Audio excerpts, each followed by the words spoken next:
Gente, boa tarde.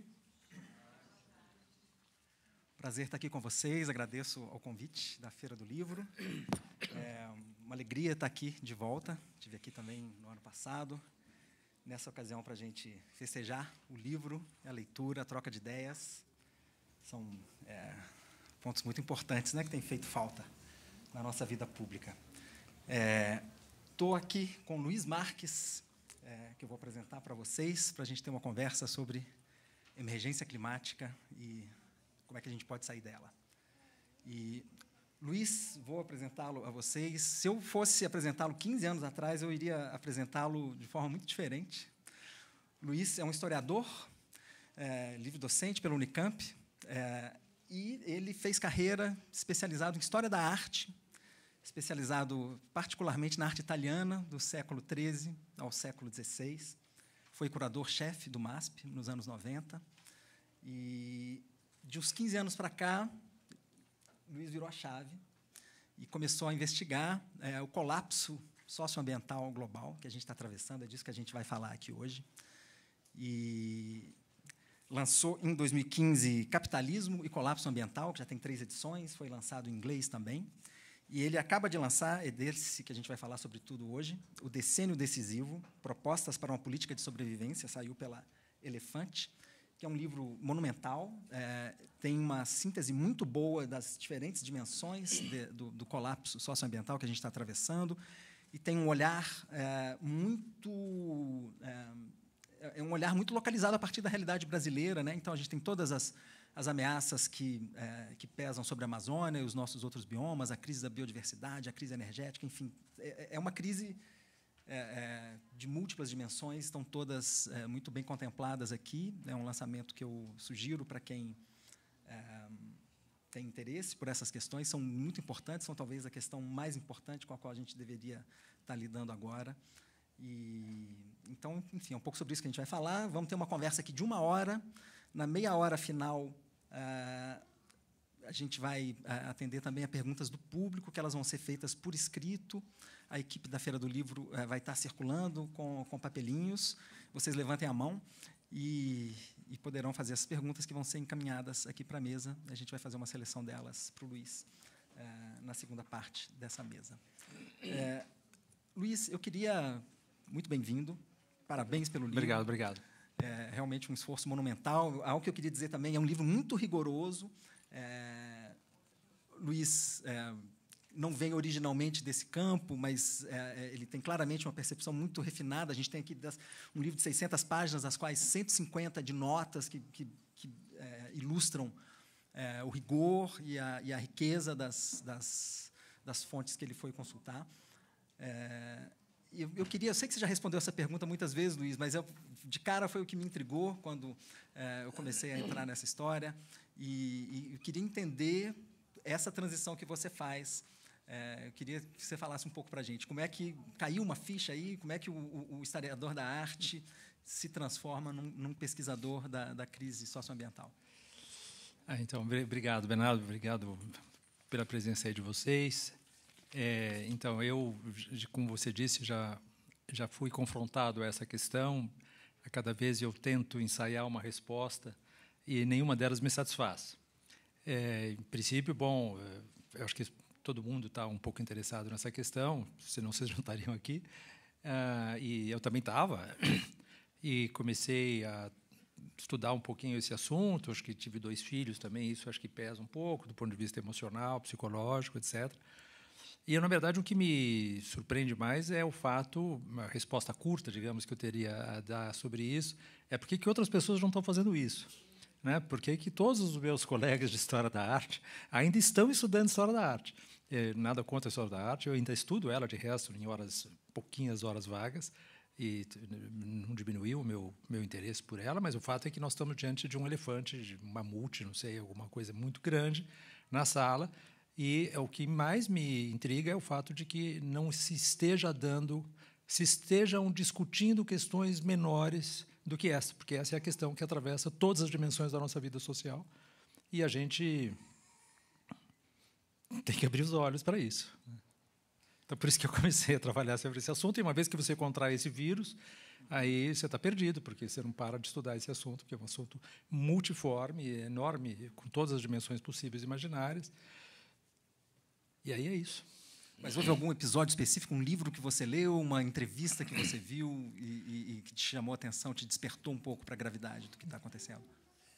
Tem um estudioso canadense, mas de língua francesa, chamado Hubert Reeves. O nome dele é em inglês, mas ele, em suma, ele é de língua e cultura francesa. Ele escreveu um livro que eu li no avião, voltando uma vez exatamente da Europa, e eu fiquei completamente... Eu não me lembro mais o título do livro, mas era um livro de entrevistas. E esse livro foi muito impactante, porque ele é um astrofísico, ele trabalhou muitos anos na parte de comunicação científica da NASA. Então, é um profissional da comunicação. E fantástico, é um velhinho, não sei se ele está vivo ainda, mas ele parece que já nasceu velhinho, com uma barba branca, assim. Então tinha uma espécie de... parecia um guru, assim, falando, etc., mas era um homem de rigor científico. E esse livro me marcou muito.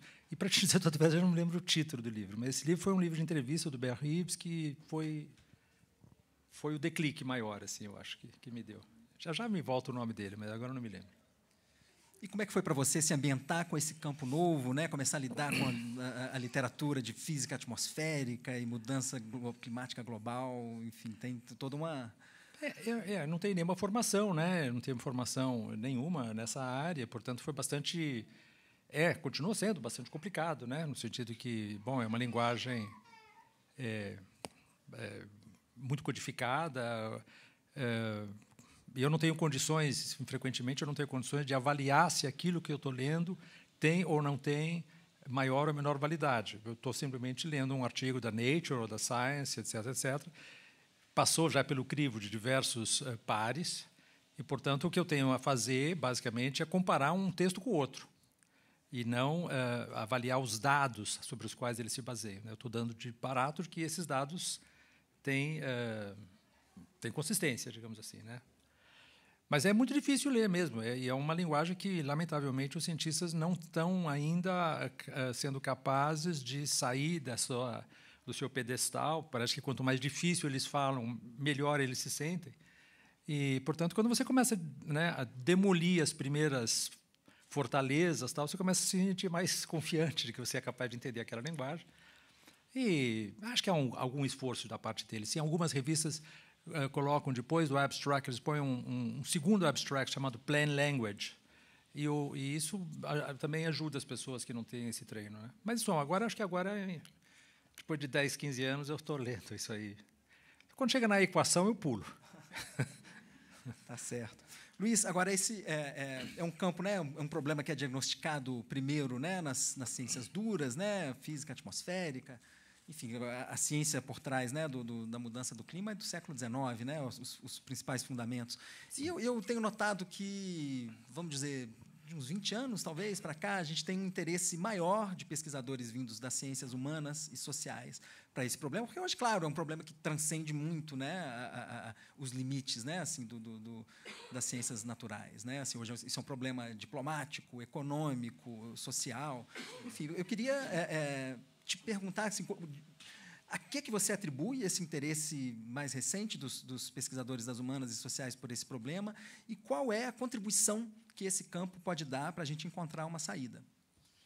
Olha, Bernardo, eu acho que, na verdade, esse maior interesse ele existe, sem dúvida nenhuma, mas, curiosamente, na minha percepção, ele tem sido motivado mais pelos cientistas que estão convocando o pessoal das humanas do que o pessoal das humanas querendo digamos assim, se interferir nessa relação. Então, o IPCC agora criou um segundo parâmetro, né? Antigamente você tinha o RCP, que era o Representative Concentration Pathways, né? Ou seja, que baseava basicamente qual era o nível da radiação que existe no topo da atmosfera, né, em watts por metro quadrado, e agora eles associaram esse parâmetro ao parâmetro SSP, que é uma questão exatamente de ciências sociais, né?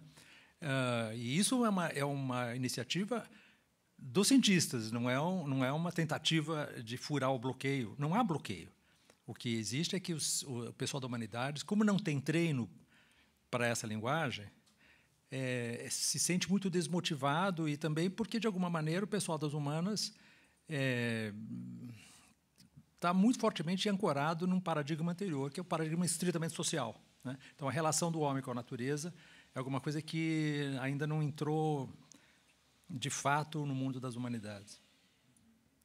Muito bem.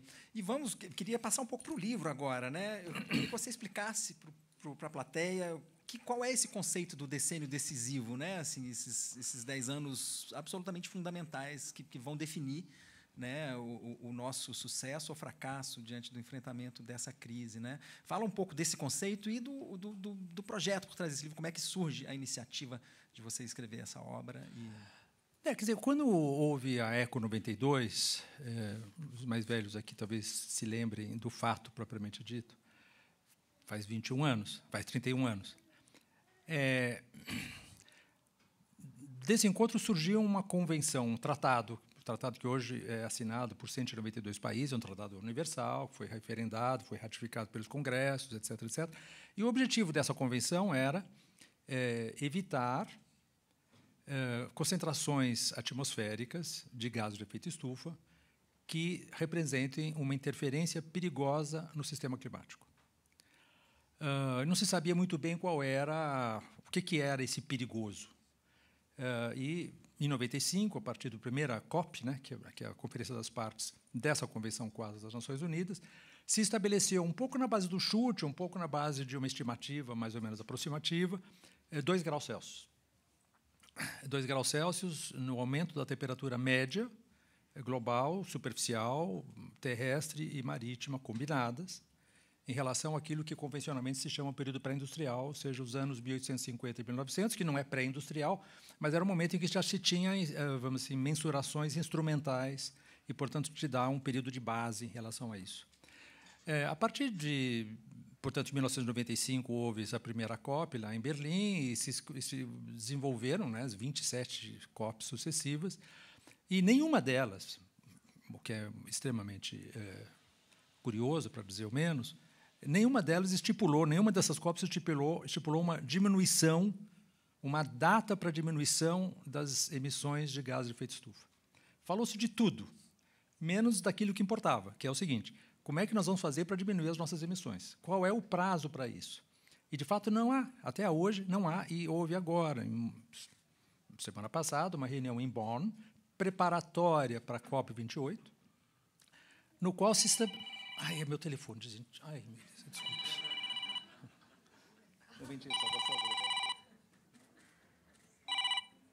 Desculpe. Eu esqueci de desligar. Se estabeleceu, então, um prazo, propôs-se estabelecer um prazo para começar a diminuir as emissões de gás de efeito estufa, e os países, vários países, entre os quais, evidentemente, os países produtores de petróleo, bloquearam, mais uma vez, essa proposta. Então, o que nós sabemos hoje, né, para responder a essa questão? Nós sabemos que o sistema climático está sendo desestabilizado por um excesso, exatamente, de gás de efeito estufa na atmosfera. Essa desestabilização ela tem uma inércia, no sentido que aquilo que está já desequilibrado terá um impacto sobre o aquecimento do planeta, o aquecimento da atmosfera, do planeta e dos oceanos, que não está ainda plenamente realizado. Então, nós sabemos já que, mesmo que nós não emitíssemos mais nenhuma molécula de gás de efeito estufa hoje, ainda assim a temperatura se aqueceria ainda. Há dúvidas sobre quanto. O IPCC fala entre 0,3 e 1 grau, mas há muita incerteza. Mas é sabido que, em todo caso, nós vamos, com certeza, ter um aquecimento maior, mesmo que nós cessássemos qualquer queima de combustíveis fósseis, ou incêndios de florestas, etc., desmatamento, etc.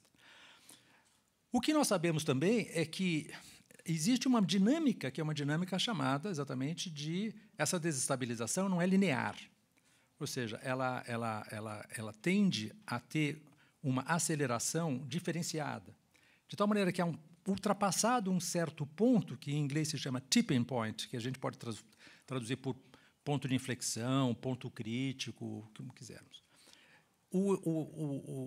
As próprias alças de retroalimentação que estão sendo desestabilizadas começam elas próprias a acelerar o aquecimento. Por exemplo, Um exemplo muito simples. Você tem uma floresta, você degrada aquela floresta. Aquela floresta tem uma resiliência. Ultrapassado esse nível de resiliência, ela começa a morrer, mesmo que você não tire nenhuma árvore mais, porque desapareceram os alicerces que permitem a continuidade desse sistema. A mesma coisa acontece com o clima. Então, por exemplo, o clima ele tem uma interferência externa, que é você queimar combustível fóssil, mas tem também interferências que são próprias dele. Por exemplo, quando você diminui a extensão de gelo no Ártico, o gelo tem uma coisa chamada albedo, ou seja, ele reflete a energia solar. 90% da energia solar que incide sobre o gelo branco volta para o espaço e não aquece, porque ele tem um efeito espelho, digamos assim. Quando o aquecimento começa a diminuir a superfície de gelo no planeta, não apenas o marítimo, mas também o terrestre, ela dá lugar à temperatura, a superfícies escuras, seja o oceano, seja a montanha, assim por diante. E o que isso leva? Leva ao fato que aquelas superfícies que antes eram superfícies que ajudavam a desacelerar o aquecimento passam a acelerar o aquecimento, porque elas absorvem essa energia solar e aquecem mais o planeta. Então, isso se chama uma alça de retroalimentação. Quanto menos gelo você tem, quanto mais aquecimento, menos gelo, quanto menos gelo, mais aquecimento. Quanto mais aquecimento, menos gelo, quanto menos gelo, mais aquecimento. Isso é um círculo vicioso. Então, nós já sabemos, portanto, que graças não é boa a palavra, em decorrência desses mecanismos, nós já temos claramente, então, um aquecimento já programado, já nós estamos committed, né? Estamos condenados a ele. E, portanto, nós sabemos que nós temos um prazo agora muito curto para interromper essa dinâmica. Porque, se nós não a interrompermos, o que vai acontecer é que o próprio sistema vai se encarregar, vai tomar a posição do piloto. Né? E o que nós sabemos hoje? Que nós temos que diminuir as nossas emissões em aproximadamente 50% em relação ao período de 2010, para que a gente tenha uma chance de descarbonizar a economia até 2050. Se nós não fizermos isso nesse decênio, esquece, a gente não faz mais. Daí a ideia do decênio decisivo. Foi muito longo, mas...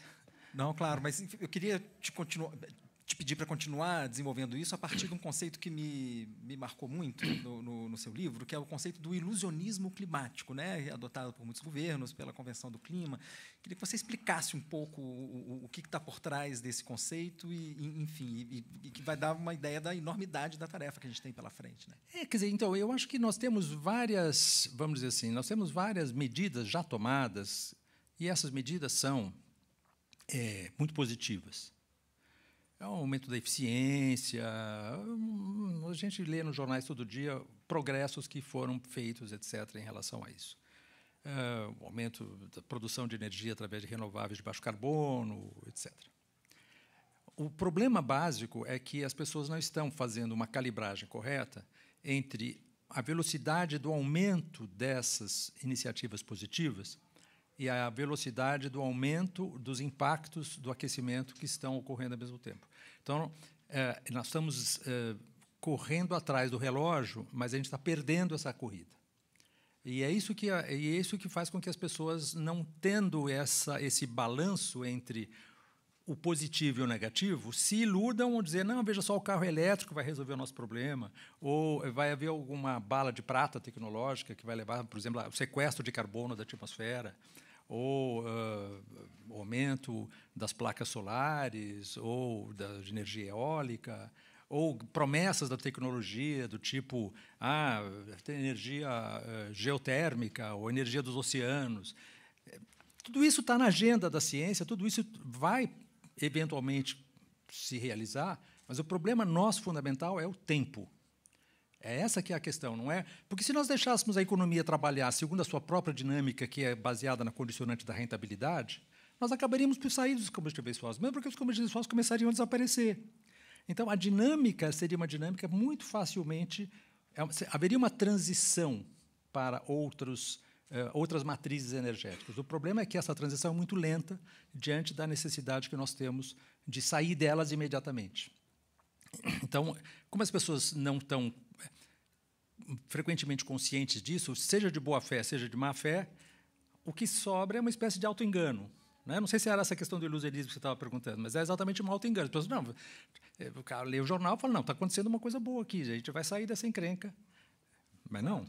E também me marca um pouco vejo muito isso no seu livro, na sua fala, o fato de a gente estar agindo com naturalidade diante das metas que estão colocadas no papel, né? Quer dizer, o Acordo de Paris estipulou metas em que cada país coloca voluntariamente aquilo que acredita poder fazer, metas para 2025 até, né? Enfim, metas parciais, mas, sobretudo, para 2030, que são...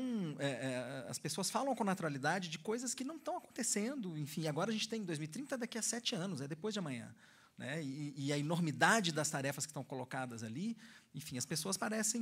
E isso não está muito acontecendo, né? Não sei se você nota uma inflexão na mudança. Mesmo, né? Quer dizer, tem várias instituições que fazem essa mensuração, uma delas é o Carbon Tracker, e ele dá notas, uma nota vermelha, uma nota laranja, uma nota cinza, uma nota verde. Ou seja, em relação aos países que estão ou não cumprindo com a sua obrigação. Se eles estão cumprindo, dá uma nota verde, senão vai indo para o vermelho cada vez que eles estão piores. O único país do mundo que tem uma nota verde, vocês vão rir, eu pelo menos rio, é o Saara Ocidental. Tá certo? Que é um paísinho que está ali na África, e ele tem uma nota verde. E ele tem uma nota verde porque ele já também não emite nada, então, porque ele emite tão pouco, é um país no deserto. Então, é o único país que está verde. O Brasil está numa situação que não é a pior de todas, mas é uma situação muito negativa também. Né? Quer dizer, isso me referindo ao período pré-Bolsonaro. Hoje, possivelmente, nós estaremos nas posições muito piores do que estávamos em 2018 ou 2019, que é a última vez que emitiram esse parecer. Quais são os piores países?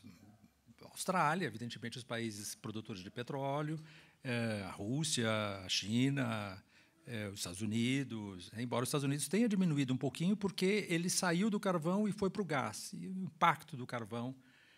Mas, basicamente, eu acho que o que precisaria de ser dito, que é muito importante, é o seguinte: essas mensurações não são confiáveis.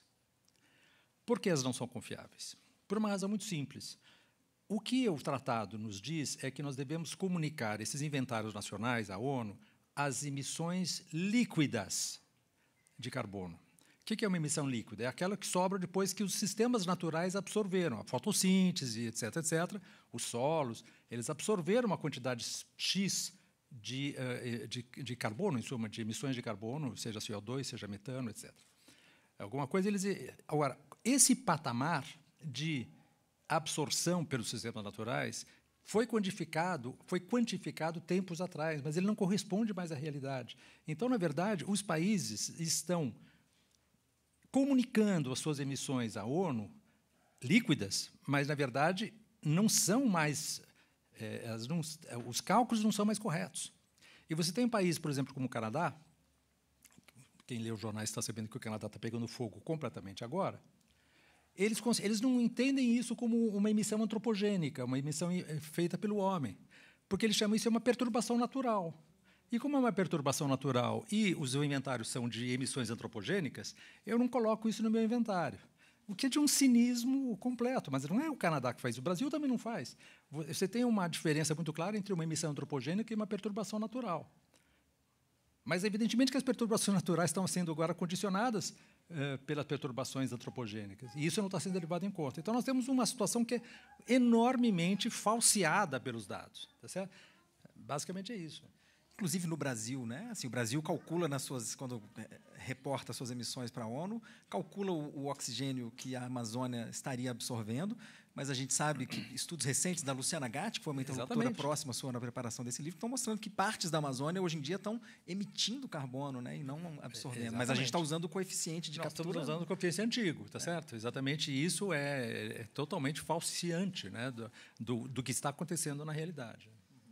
E a gente trata dessas metas, né? Mesmo no caso do Brasil, a gente tem um compromisso de zerar o desmatamento ilegal até 2030, e a gente vê os políticos, os ambientalistas também, os jornalistas, faço meia-culpa aqui, tratando desse objetivo com naturalidade, enquanto, na verdade, assim, algo que ninguém nunca fez, né? Assim, zerar o desmatamento, e a gente fala disso, não, vamos fazer as reduções que se colocam, né? Enfim, acho que tem esse descompasso muito grande entre o discurso, as metas e a realidade, né? O ano, não é, em que o menor número de desmatamento ocorreu foi entre agosto de 2011 e julho de 2012, né, que o INPE ele calcula de agosto a julho, né, de agosto ao julho do ano seguinte. foi em 4.571 quilômetros quadrados. Foi o menor nível de desmatamento que nós tivemos desde 1938, quando começaram a se fazer essas mensurações por satélite. 4.571 metros quadrados é muito desmatamento. É muito desmatamento. E vocês podem imaginar que nós chegamos com o Bolsonaro a 13 mil. 13 mil quilômetros quadrados entre agosto de 2021 e julho de 2022. E no segundo semestre de 2022, nós sabemos que o desmatamento explodiu, exatamente na perspectiva de que o Lula ganhasse as eleições. Então, eles fizeram a política do fato consumado. Quanto mais desmatarmos agora, menos risco corremos de ser reprimidos amanhã. Fora a questão dos incêndios. Os incêndios esses explodiram realmente em alguns momentos entre 2018 e 2021, nem todos os anos, mas em alguns anos sim, e o que é muito grave, realmente gravíssimo, é no Pantanal, porque o Pantanal foi realmente detonado pelos incêndios. E o Pantanal é muito importante porque o Pantanal tem terrenos que são terrenos úmidos, turfeiras, que tem uma quantidade gigantesca de carbono ali. E quando aquilo queima, é uma emissão muito, muito forte. E a gente não tem esses cálculos incluídos ainda nos inventários do Brasil. Perfeito. E, no fundo, assim, o problema central por trás, da nossa inação é um descompasso grande, assim, entre o diagnóstico da ciência e a ação da política. Assim, o que está por trás? Quer dizer, a gente sabe há muito tempo o que está acontecendo, o que precisa ser feito, mas as mudanças estão em ritmo muito aquém do que a gente precisava. Assim, a que você atribui esse descompasso? Bom, quer dizer, acho que o fator principal, dominante, completamente claro, é o interesse econômico, certo? Então, isso vamos dizer, se nós tivéssemos num país ou num planeta, porque a questão não é apenas brasileira, obviamente, mas num planeta no qual as decisões fossem tomadas sobre uma base racional, aquilo que é melhor para todos, evidentemente nós teríamos uma situação muito melhor que agora. Como isso não corresponde à realidade, as tomadas de decisão são feitas por corporações, antes de mais nada, mas existe uma pegadinha aqui que eu acho que é muito importante a gente pensar, no caso dos combustíveis fósseis, e que a gente, em geral, não tem. Na esquerda existe uma tradição de entender que aquilo que é público é melhor do que aquilo que é privado. Fato que eu compartilho. O problema é que o público é hoje, o Estado, os Estados nacionais são hoje os proprietários das imensas reservas de combustíveis fósseis que existem. É o caso do Brasil, é o caso da Arábia Saudita. A Saudi Aramco é uma estatal. A Gazprom, na Rússia, é uma estatal. Ora, esses Estados nacionais contam muito fortemente com a rentabilidade da queima desses combustíveis para suas próprias contabilidades nacionais. Então, não é apenas, claro que é sobretudo as corporações, mas nós temos que pensar também as corporações estatais, porque o Estado começou a se pensar, doravante, como uma corporação. Ele pensa a partir da lógica exatamente de que ele necessita dessas... claro, veja, coloque-se na posição de um Estado, não é difícil se colocar na posição de um Estado, mas de um governante. Não é? Ele conta muito fortemente com a ideia do seguinte: aquilo que o petróleo, o gás e o carvão que está debaixo da terra é um ativo do Estado. Ele vai se desfazer desse ativo desse Estado em prol do quê? Em prol da humanidade? Em prol da biosfera? Não, ele precisa daquilo para incluir na sua relação de custo-benefício na administração do Estado. Então, é preciso uma mudança de paradigma muito radical, em que os próprios Estados têm que se democratizar de forma muito forte. Tem que se democratizar no sentido que eles não podem mais estar nas mãos de uma tecnocracia que está pensando em termos da relação custo-benefício, né? Porque a relação custo-benefício não está levando em consideração os malefícios que aquele sistema está gerando, né? Isso é muito difícil, não é, de fazer. Isso requer uma mudança de mentalidade, de paradigma, de filosofia da relação do homem com a natureza e assim por diante, que grandemente, se a gente tem que apontar o dedo para algum culpado, todos são muito culpados, mas um dos grandes culpados é a economia. a doutrina econômica, aquilo que se ensina na universidade, nos institutos de economia, Brasil afora. E não só no Brasil. É a ideia do quê? Que o sistema econômico ele tem que crescer, porque se ele não crescer, ele vai perder rentabilidade, ele vai perder competitividade.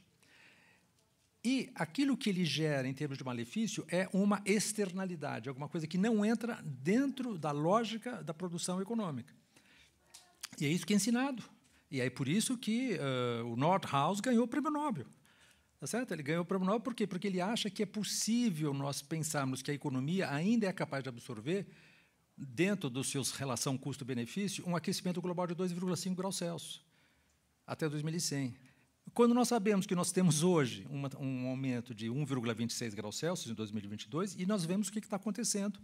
E nós não temos ainda os impactos do El Niño, que está chegando agora a partir de julho e agosto, tá certo? E aí nós vamos ter, então, um aumento da temperatura que é pequeno, mas é decisivo para que a gente tenha impactos muito maiores. Enquanto que tem economistas que ganham o Prêmio Nobel que estão achando que tudo bem se nós aumentarmos em 2,5. 2,5 não existe sociedade. Não existe sociedade, não existe uma sociedade organizada com 2,6, porque não existe agricultura, gente. Tá certo? Mas o economista ganha o Prêmio Nobel para falar um disparate. Quando você vê, então, o nível, como os preconceitos da economia desfiguram a inteligência. Nordhaus, evidentemente, é um cara inteligentíssimo, tá certo? Mas ele está completamente desfigurado por causa exatamente desses preconceitos da economia. Então, a economia, a meu ver, a doutrina econômica, aquilo que se ensina, o bottom line, daquilo que se considera como óbvio na economia, é obviamente errado. Então, mudar isso, acho que seria muito difícil. Estou falando do ponto de vista da universidade, pelo menos, né? Porque na universidade se continua ensinando, a grade curricular que se continua ensinando na faculdade é isso.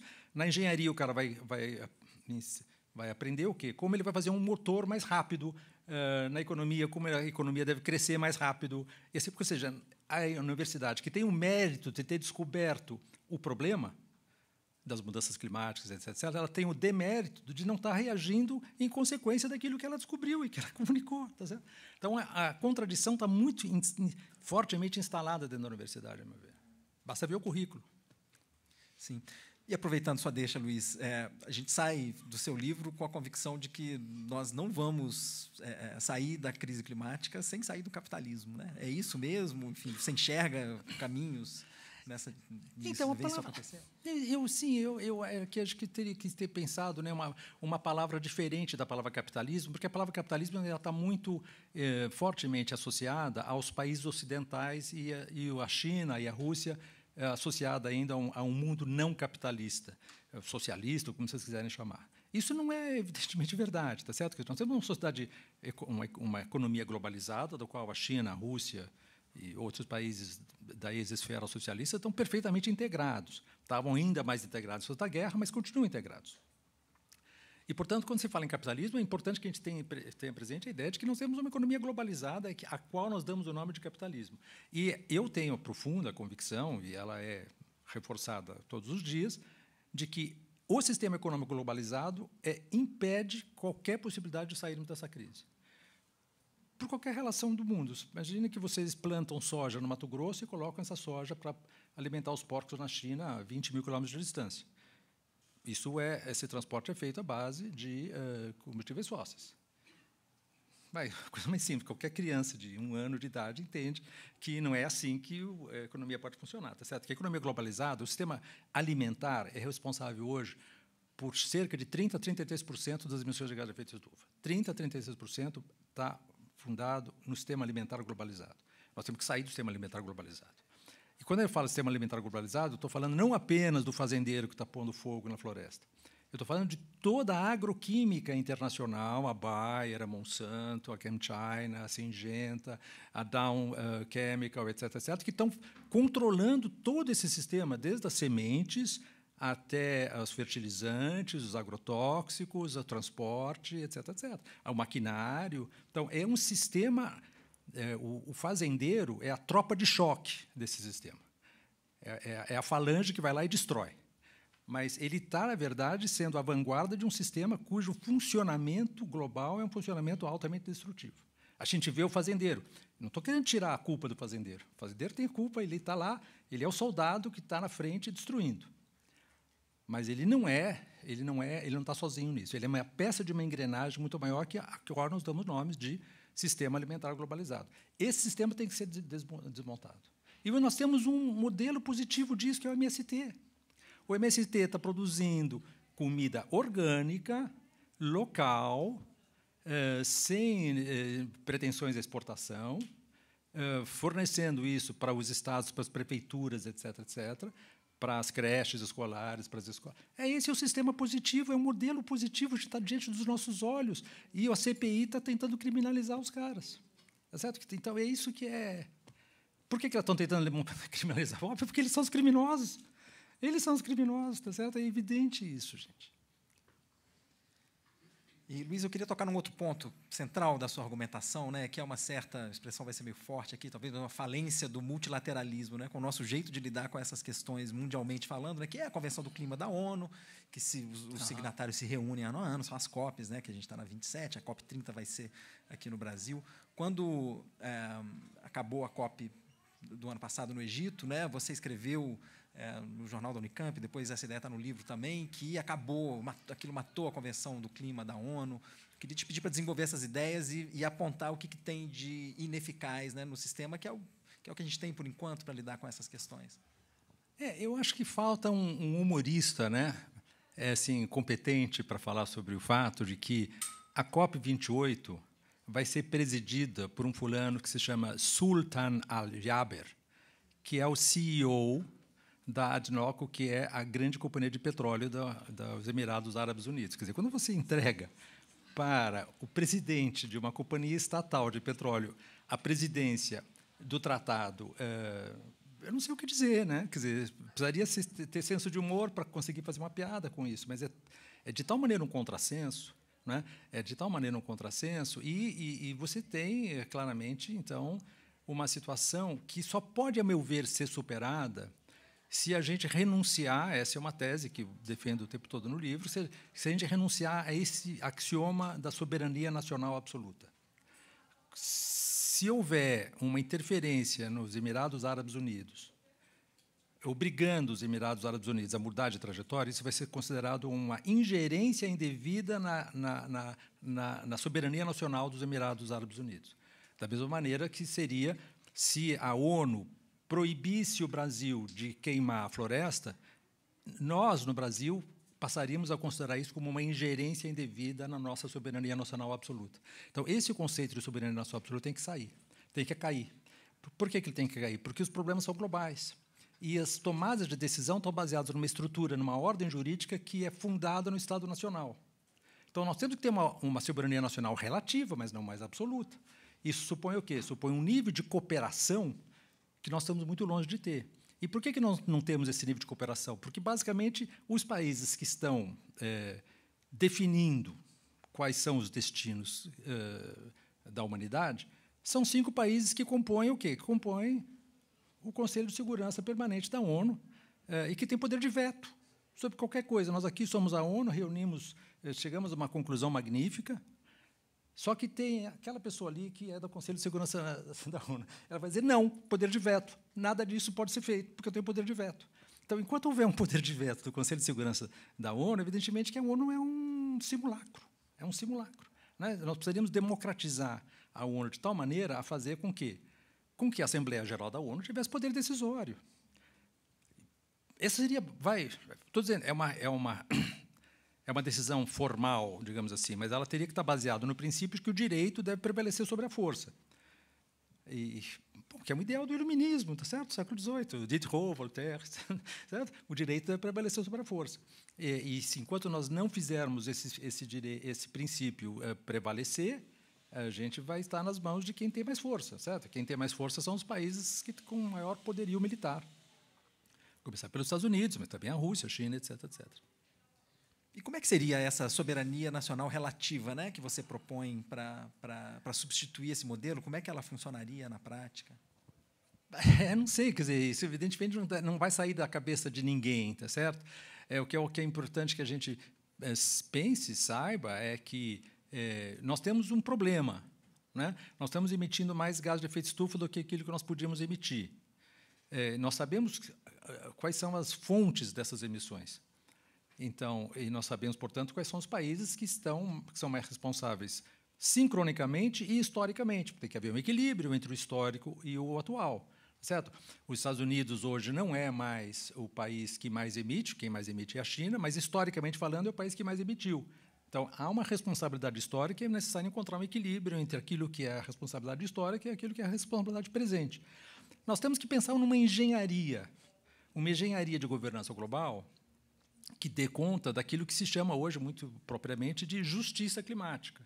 Então, os países que são os menos responsáveis pela situação criada, os países da África, mesmo os países da América do Sul, embora o Brasil seja um dos países mais responsáveis, inclusive historicamente, por causa da destruição da Mata Atlântica.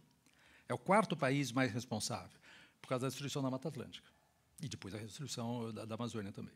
Os nossos negociadores não costumam lembrar disso na hora de...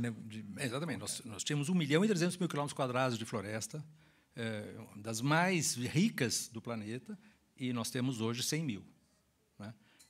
Grosso modo. Então, isso significou uma gigantesca emissão histórica de parte do Brasil. Mais do que a Alemanha, que é um país de origem pioneiro na Revolução Industrial. Então, esses dados a gente tem que pôr em perspectiva. Né? A gente tem que pôr em perspectiva e entender que, efetivamente, os países menos responsáveis eles têm que, de alguma maneira, ser levados em consideração. Portanto, eles têm que ter uma chance maior de se desenvolver, de alguma maneira ser reembolsados, ter alguma forma de compensação, né, em relação a isso. Mas o que é uma coisa que eu estou cada vez mais percebendo, Bernardo, é que existe um paradigma que tem sido muito fortemente divulgado, que é a ideia de que os países mais pobres serão os mais afetados pela mudança climática, porque eles têm menos condições de adaptação, o que é óbvio. Mas o que nós estamos vendo hoje, numa observação dos fatos recentes, é que os países desenvolvidos, os países do hemisfério norte, estão sofrendo tanto quanto, se não mais, do que os países subdesenvolvidos. Porque existe uma massa continental muito grande no hemisfério norte, e ali o aquecimento está sendo muito maior, e, portanto, os efeitos do aquecimento, os impactos do aquecimento estão ocorrendo no Canadá, estão ocorrendo nos Estados Unidos, estão ocorrendo na Alemanha, estão ocorrendo na Rússia, países do hemisfério norte. Aquilo que não era, de fato, muito fortemente previsto sobre isso. Não sei se vocês leram nos jornais o que está acontecendo com Nova York agora. Nova York está envolta numa espessíssima atmosfera de queima das florestas do Quebec, com níveis de intoxicação do ar piores do que Nova Delhi, na Índia. Tá certo? Então, Nova York, certo? Que é o país, a cidade mais rica do mundo, etc., está tendo um tipo de impacto que era até então o privilégio, entre aspas, dos países pobres. Né? E isso eu acho que vai mudar um pouco a perspectiva das pessoas em relação a essa questão. Claro. E essas assimetrias, né, que você citou, elas acontecem também em escala doméstica. Né? Assim, a gente tem, quando a gente fala em justiça climática, né, a gente nota no Brasil as vítimas dos eventos climáticos extremos, né, assim, elas têm cor. Elas têm, as populações mais afetadas são as populações mais marginalizadas, né? E por isso conceitos como justiça climática, racismo ambiental estão ganhando força, são reivindicações dos movimentos sociais. Você acha que essas lutas se colaram, né? Assim, a luta por um meio ambiente equilibrado e a luta por justiça social, né? Assim, cada vez mais a reivindicação de que são a mesma luta, né? Queria ouvir sua leitura sobre isso. Totalmente de acordo com você. Mas o que eu queria frisar um pouco é a ideia de que os países ricos acham que estão off the hook, entendeu? Eles estão fora da linha de frente dos impactos. E, portanto, como eles estão fora da linha de frente, os pobres que se danem. E eles estão muito enganados. Eles estão muitíssimo enganados, porque eles vão se azarar tão cedo quanto os pobres, embora eles tenham muito mais condições de adaptação, tá certo? Se a elevação do nível do mar, que aconteceu historicamente na Holanda, tivesse acontecido num país da África, esse país estaria submerso. Eles fizeram os diques, eles conseguiram claramente então neutralizar essa elevação do nível do mar. Muito bem. Então, existem os países ricos, claro, têm muito mais condições de se adaptar do que os países pobres. Mas, ao mesmo tempo, eles estão sofrendo já impactos maiores, em alguns casos, do que os países pobres. Então, a questão da justiça climática vai começar que é desprezada pelos países ricos, eles vão começar a sentir na pele o que significa exatamente o impacto, que eles achavam que estavam mais ou menos protegidos. Né? Claro. Luiz, eu queria falar um pouco agora da percepção pública desse problema, né? Eu, como jornalista, cobrindo esse campo há bastante tempo, eu vejo que é um tema que ficou mais central, né? Enfim, mesmo se a gente pensar nas campanhas eleitorais, é um tema que ganhou importância, embora no meu diagnóstico ainda não seja a importância devida, né? Você está acompanhando essas questões de perto há coisa de 15 anos. Eu queria ouvir uma leitura sua sobre, na sua percepção, o que mudou, né? Assim, na importância desse problema na esfera pública e se isso é o suficiente, né? Se isso está à altura da gravidade do problema. Então, tem uma leitura pessimista e uma otimista nisso, né? A leitura pessimista é que, evidentemente, não mudou, como você disse, na medida em que isso deveria ter mudado. Mas eu tenho uma leitura otimista, que é o fato de que acho que o ritmo da mudança tem se acelerado. Então, o que se falava sobre questões de geral, ambientais, clima, biodiversidade, poluição, etc. Você saberá melhor do que eu. Há 15 anos atrás era muito menos do que se fala hoje, mas eu tenho a impressão, e você vai me corrigir se eu estiver errado, que há uma aceleração muito grande em relação a isso. E se existe uma aceleração, significa que aquilo que nós vamos, que esse ponto vai estar talvez ganhando centralidade muito mais rapidamente do que aquilo que nós podemos imaginar se a gente olhar apenas linearmente para o passado, digamos assim, né? Então, a minha esperança é que a gente tenha um futuro no qual esse nível de preocupação seja infinitamente maior do que aquilo que nós supomos que ele será observando o passado, digamos assim, certo? Porque a aceleração é um fenômeno muito bacana por causa disso, porque ele é totalmente anti-intuitivo, não é? A gente tem o hábito de projetar no futuro a nossa experiência do passado. E, num processo de aceleração, você tem alguma coisa que é muito traiçoeira, aqui, no caso, no bom sentido, que você pode, de repente, dar um salto nessa percepção, né? Se não der, a gente está bem mal parado. Mas acho que pode dar, sim. Perfeito. E que leitura você faz, Luiz, queria discutir essas questões do plano doméstico, né? Quer dizer, falando de mudança da percepção, né? A gente vê que, na campanha de 2022, clima, desmatamento, Amazônia foram temas centrais do discurso, ao menos, do Lula, né? E era um discurso... eram dimensões ausentes em 2002, virtualmente ausentes, né? A gente pode dizer assim, né? Queria uma leitura sua da conjuntura atual, enfim, e do que está ao alcance do Lula diante desse cenário, com o Congresso, enfim, quais contribuições a gente pode dar e quais a gente deveria. Então, gente, eu acho assim, Bernardo, que a gente está um pouco enganado, iludido com a ideia de que, bom, o problema é do Lula. E aí o Lula está ruim, o Lula tem uma posição... Acho que o Lula tem duas limitações, né, fundamentais. Uma é a limitação da relação de forças óbvia entre o Congresso e a capacidade de governança do Lula. Isso a gente vê todo dia. Um outro elemento que compõe uma componente de limitação do governo Lula, mas no caso do Lula propriamente dito, é que o Lula é um homem do século XX. O Lula vem de uma tradição política do sindicalismo. Então, o negócio dele é pôr picanha na mesa de todo mundo e ter o carro popular, que é exatamente aquilo que a gente não precisa, tá certo? A gente não precisa disso. O que a gente precisa é de outra coisa. A gente precisa de transporte público, a gente precisa diminuir o nosso consumo de carne, a gente precisa ter segurança alimentar, mas não é com carne que você vai ter segurança alimentar, e assim por diante. Então, eu acho que existe essa componente, vamos dizer assim, mental, ideológica do Lula, que ele é um homem do século XX, é normal, ele vem dessa trajetória, é normal. Poderia ser melhor? Poderia, mas isso aqui são os fatos. A primeira componente, que eu acho que é mais grave, né? Porque o Lula é um homem extremamente, no meu entender, pelo menos, extremamente arguto, e ele pega um pouco o zeitgeist, o espírito do tempo, e ele se adequa muito bem a isso.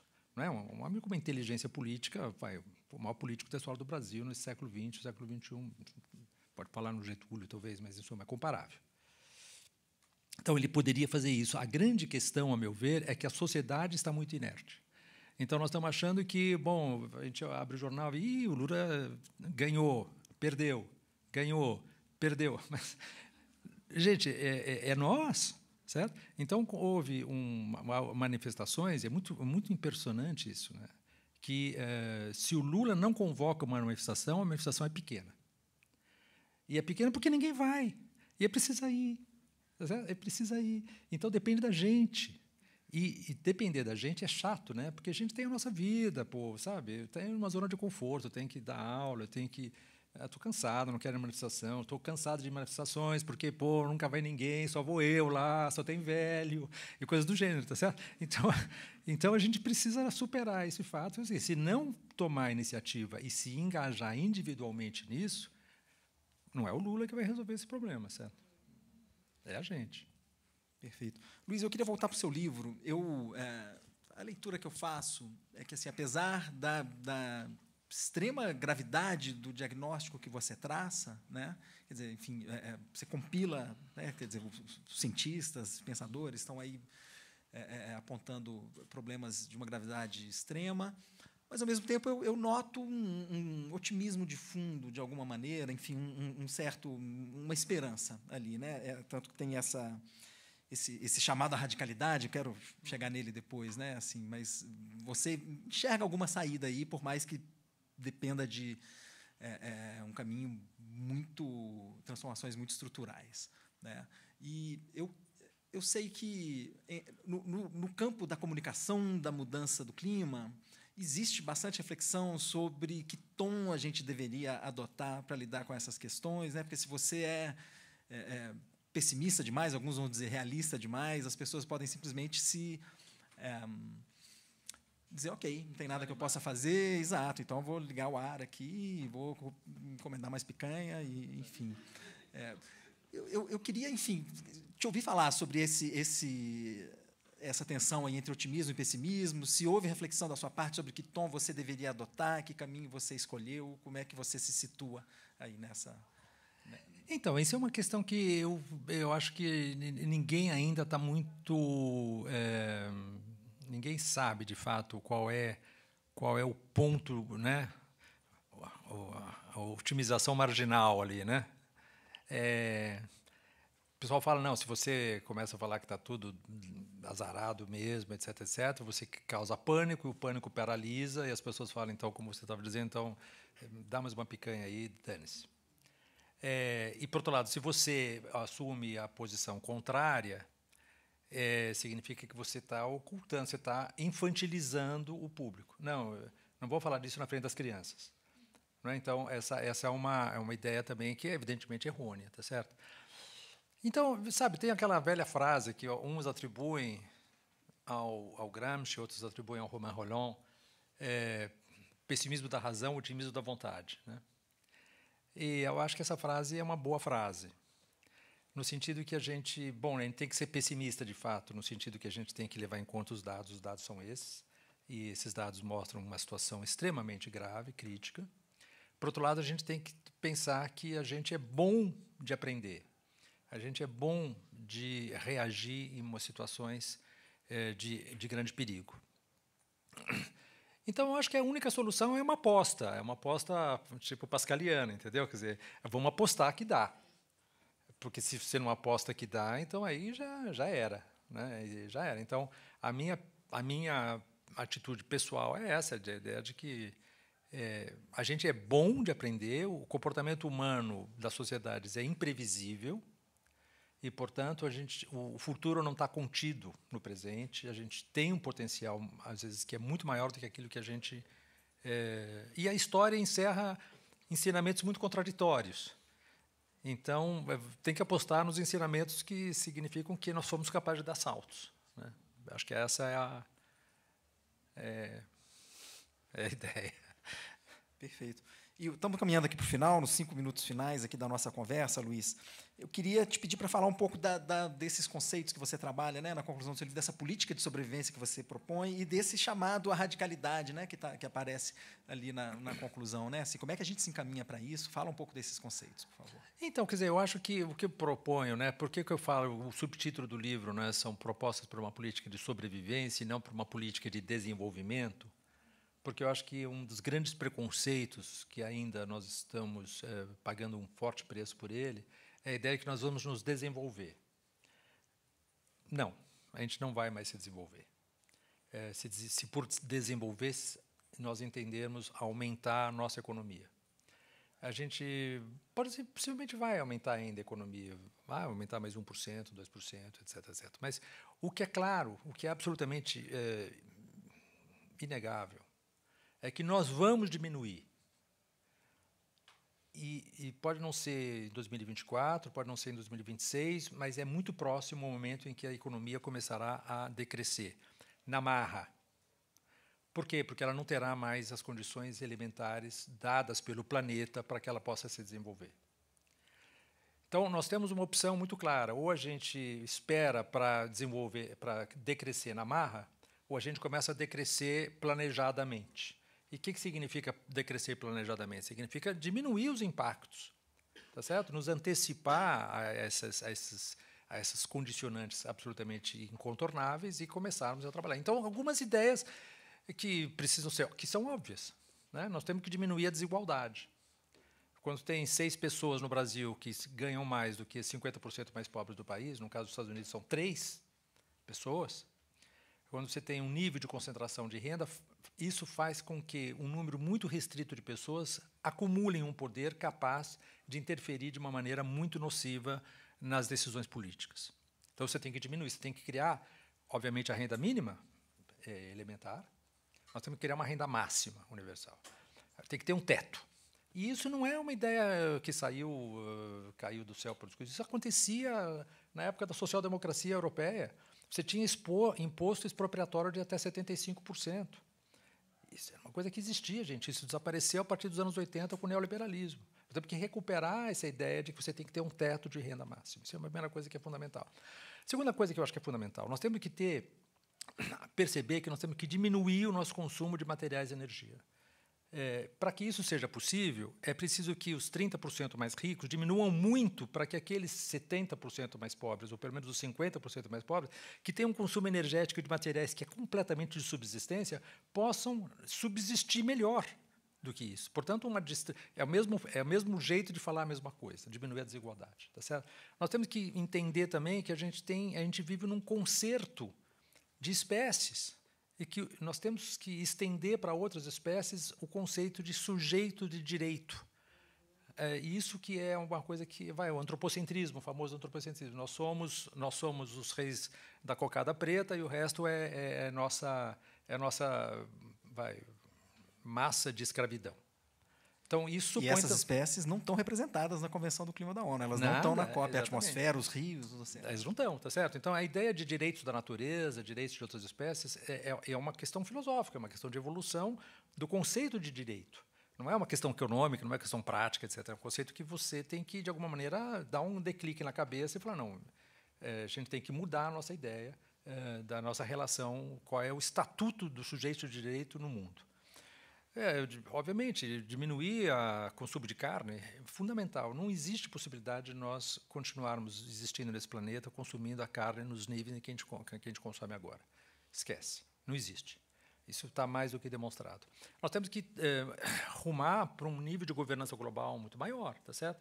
Nós temos que ter uma relação global e democrática, né? No sentido de superar o estatuto do Estado Nacional. O Estado Nacional é um estatuto arcaico, retrógrado, e que tem o seu lugar, digamos assim, mas ele não pode ter o lugar que ele desfruta hoje. Então, os nacionalismos foram muito importantes durante o período da descolonização da África, da América do Sul, da América... Era muito importante você ter uma identidade nacional para se defender contra o teu opressor. Hoje, esse conceito de nacionalismo é um conceito profundamente conservador. Eu acho que aí é uma crítica que eu faço bem forte ao nacionalismo de esquerda, digamos assim. O nacionalismo hoje não funciona mais. Eu acho que nós temos que ter uma questão da identidade feminina, que eu acho que é extremamente importante, por todas as razões do mundo, mas num aspecto muito preciso é o seguinte: se as mulheres conquistarem, auxiliadas pelos homens, os seus direitos reprodutivos, isso dito em bom português, o direito ao aborto, assistido pelo Estado, nós temos um enorme salto na ideia da transição demográfica. E isso está provado por todos os países em que isso ocorreu já. Então, nós temos uma transição demográfica que... Nós estamos fazendo a transição demográfica, mas ela está muito desacelerada ainda, está muito lenta ainda em muitos países, não por coincidência, os países onde os direitos femininos são os mais retrógrados, os mais pisoteados, né? Paquistão, no caso, Índia e assim por diante, países... Então, aí a questão dos direitos das mulheres, eu acho que é fundamental para a gente acelerar essa demografia. No sentido seguinte, nós somos hoje 8 bi, nós seremos 9 bi até 2050, se não mais. Eu não sei, né, acho que ninguém sabe qual é o tamanho ideal da população do mundo, mas está na cara que 8 bi é demais. Tá certo? Vamos, né, um pouquinho de bom senso, tá certo? Está na cara. Que outro que é 7, é 6, é 5, não sei. Ninguém sabe. Mas é evidente que... E o problema não é demográfico apenas, é o problema de como essa população se organiza. Mas tem limite, quer dizer, 8 bi, por melhor que você se organize, você é um elefante numa loja de cristal, tá certo? Quer dizer, é muita gente, é muito consumo. Então, a gente tem que transitar para uma população humana que seja mais adequada a esse programa de sobrevivência. Então, eu estou falando de mais demografia, não é o ponto mais importante, mas acho que é um ponto que tem que ser levado em consideração também. Perfeito, Luiz. Nosso tempo acabou, mas eu não queria deixar de fazer uma última pergunta muito rápida. A gente está na Feira do Livro, né, justamente. Eu queria saber de você se você recomenda, além do seu próprio livro, né, assim, para quem se interessar pelo tema, algum livro que tenha te marcado especialmente sobre esse tema. Pode ser de ensaio, não ficção, ou ficção também. A gente tem esse gênero da ficção climática, né, que está mais representado lá fora do que no Brasil. Mas, enfim, livros que você acha que podem despertar boas ideias e atitudes nas pessoas. Então, eu acho, Bernardo, que eu estou um pouco por fora. Eu tenho lido algumas coisas que estão não em português, não traduzidas, então eu teria uma sugestão de tradução de coisas, porque em português eu não tenho, recentemente não vi, devo ter lido, mas agora não me ocorre. Mas tem um fulano chamado Fressos. Esse cara, ele é um professor lá na França, ou ele é na França, ele está na França, no CNRS. E ele escreveu um livro que eu estou querendo publicar na editora da Unicamp, que se chama O Evento Antropoceno, que acho que é um livro que vai ser bem inserido aqui na cultura de língua portuguesa, etc. O François seria um dos caras interessantes. Tem um livro que já é velho, que eu acho que é ótimo, que foi publicado em português também, foi traduzido para o português, eu nem sei por que editora, então não vou nem... Se mesmo que eu quisesse, eu não conseguiria fazer publicidade da editora, que é o livro Tempestade sobre os Meus Netos, Tempestade dos Meus Netos, que foi um livro já há 5, 6 anos que foi traduzido e tem 10 anos que foi escrito, mas pelo James Hansen, que foi o cara que foi o diretor da NASA, sobre toda a questão do clima da NASA, e é o cara que escreveu um livro para os netos dele, também Tempestade dos Meus Netos, e é um livro de grande didatismo, que acho que para uma pessoa que não está enfronhada nas questões climáticas é um livro de grande impacto. Foi traduzido já, existe em português. Perfeito. Luiz, muito obrigado pelas considerações. Obrigado a vocês pela presença. Boa feira. E vocês já sabem, o Decênio Decisivo, Luiz Marques.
Tem uma pergunta aqui. Qual o seu pensamento sobre o mercado de carbono e a comercialização dos créditos de carbono?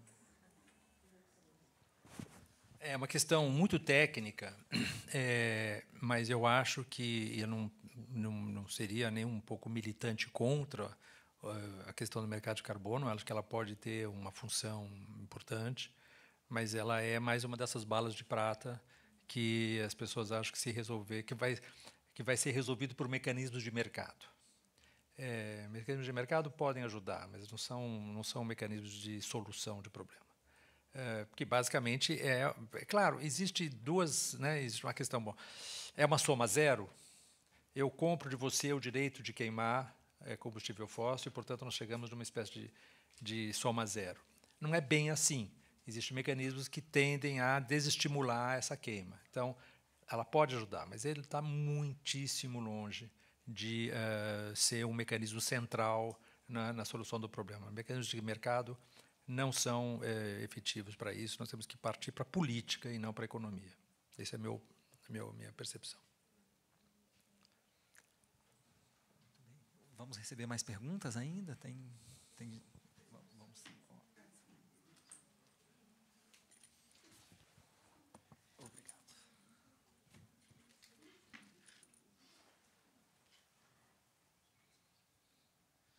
Então, uma pergunta da Natália. Essa interface entre direito ao aborto e justiça ambiental já está nas discussões em âmbito internacional? Relacionados ao meio ambiente. A questão da justiça ambiental, sim, né? Porque exatamente na COP27 foi pela primeira vez decidido em tese, o direito dos países pobres de receberem, de serem ressarcidos por perdas e danos climáticos. Então, aceitou-se o princípio disso. Entre aceitar o princípio e isso passar a ser um mecanismo, quem tem direito a isso, quanto é o dinheiro, etc., passarão mais 10 anos. Esse é um primeiro ponto. A relação disso com a questão dos direitos reprodutivos da mulher, que eu saiba, aí não tem... que eu saiba, não. Aí entra numa questão muito sensível do ponto de vista ideológico, do ponto de vista religioso, e eu acho que aí é um bloqueio muito maior, penso eu. Mas não está nas negociações, até onde eu sei, não. Lembrando que os mesmos países que decidiram começar a conversar sobre esse fundo de reparação por perdas e danos são os mesmos que, em 2009, disseram que colocariam na mesa 100 bilhões de dólares por ano para a ajuda da adaptação dos países em desenvolvimento, e que esse dinheiro até hoje não apareceu. Esse dinheiro não apareceu. E, em 2009, também, por coincidência, esses mesmos países, não são os mesmos, mas são o G7, decidiram que eles iriam diminuir subsídios ao consumo de petróleo, à produção de petróleo, de gás de combustíveis fósseis. Então, esses subsídios só aumentaram, né? Perfeito. Então, mais uma aqui, Luiz. Sou aluno, ou aluna, não ficou super claro aqui, de ecocrítica na pós-graduação em teoria literária da USP. Analisamos histórias sob o prisma ecológico e percebemos que as narrativas catastrofistas causam paralisia nos leitores. Que tipo de histórias podemos contar para causar uma ação efetiva nas pessoas? Então, essa é uma questão que a gente evocou há pouco, né? A ideia de que se você começar a ser o arauto do caos, as pessoas vão reagir de uma maneira não positiva, digamos. Ou seja, eles não vão agir porque a situação está perdida mesmo, etc., etc. Não sei quem fez a pergunta, não sei para quem eu estou respondendo, mas... foi você, tá. Então, isso me parece claro. Existe uma literatura que eu desconheço, de resto, comecei a ler aqui e ali um pouquinho, mas eu sei que é uma literatura mais consistente, sobre como falar da questão, né? Eu não sei, efetivamente eu não sei, eu não sou capaz de dizer como falar sobre isso, né? Mas penso que o bom jeito de falar está num equilíbrio entre você dizer aquilo que precisa ser dito, mas apontar também ideias que sejam ideias de mais... reforçar a reatividade da sociedade em relação a isso, através de sugestões, etc. Porque o subtítulo do livro tem essa pretensão, digamos, propostas, né, para uma política de sobrevivência. Significa que não é só o decênio decisivo, dançamos, já era. Tem propostas. Essas propostas são irrealistas? São totalmente irrealistas. Mas, na verdade, aquilo que está sendo discutido hoje é igualmente ou mais irrealista ainda, né? Então, não sei. Quem sabe você saberá me dizer alguma coisa. Não sei se eu posso falar rapidamente, só para... tem um livro, por exemplo, chamado Autobiografia de um Povo. O livro foi da Bazar do Tempo, está aqui, de uma autora francesa, Vinciane Desprez. É um livro que eu já ouvi gente falar, nossa, agora eu nem posso, nem vou comer mais um polvo depois desse livro. Então, é um tipo de iniciativa que a gente tem visto, que assim, você colocar voz a seres viventes, não humanos, tem ajudado a despertar pela comoção uma noção maior de estar nesse ambiente que precisa ser protegido e que a gente é só uma parte.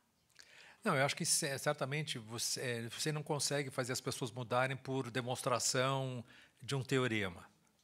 Você tem que, de alguma maneira, envolver emocionalmente a pessoa, né? Você pode desmontar a pessoa de dados, mas não falta ainda um engajamento emocional, e é isso que precisa ser encontrado de alguma maneira, né? Então, acho que isso é totalmente de acordo com você, totalmente de acordo.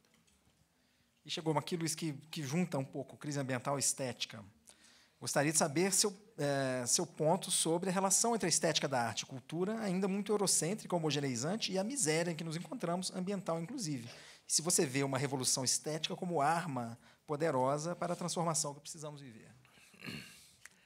Olha, essa é uma questão hiper, mega complicada, e eu não tenho uma posição muito simpática em relação a isso, lamentavelmente.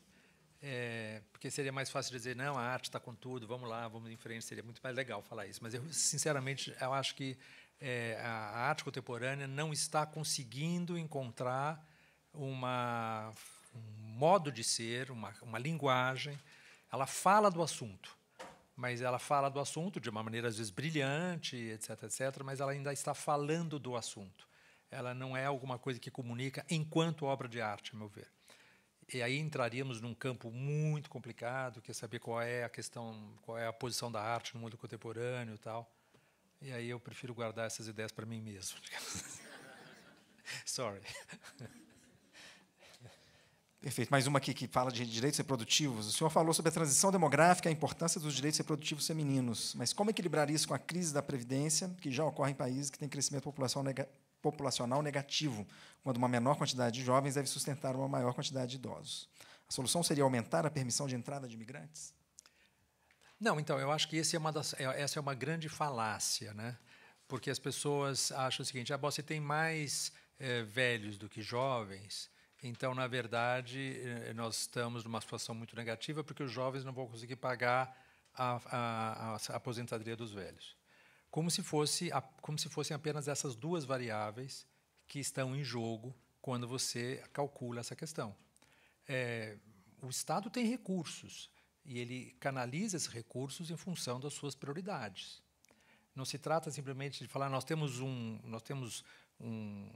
dois baldes aqui, tinha que tirar água daqui e por aqui.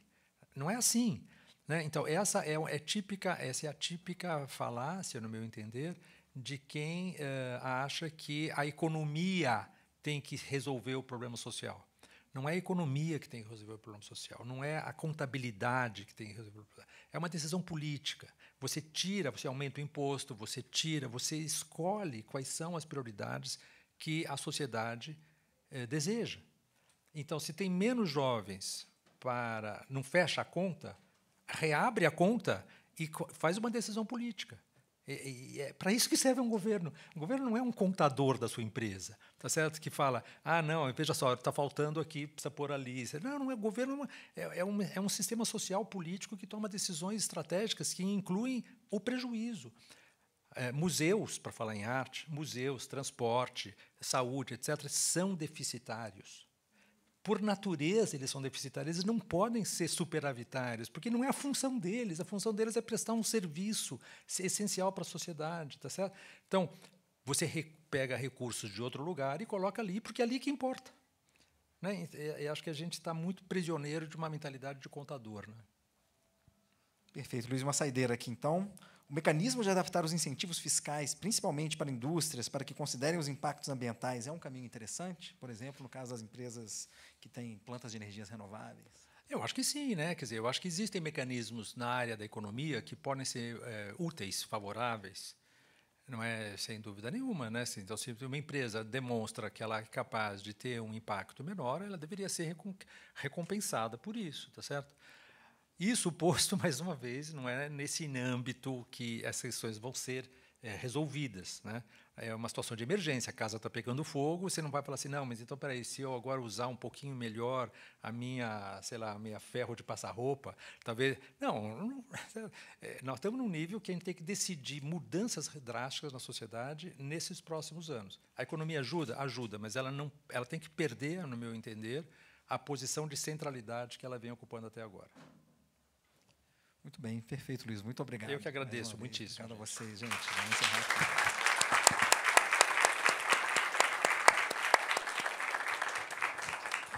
E desculpe pelo telefone aqui.